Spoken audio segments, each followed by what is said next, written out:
I am the Tofu Golem. Please enjoy the video. You start by backing up and gathering facts, model, iOS, and when the jump started.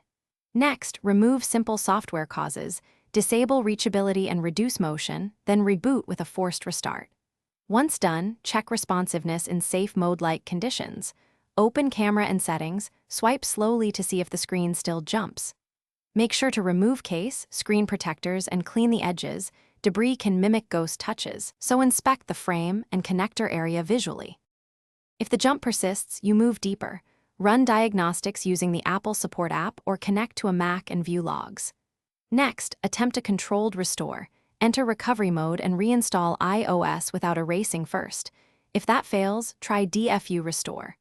While you wait, examine the screen edges for lift or debris and gently press around the frame to see if behavior changes.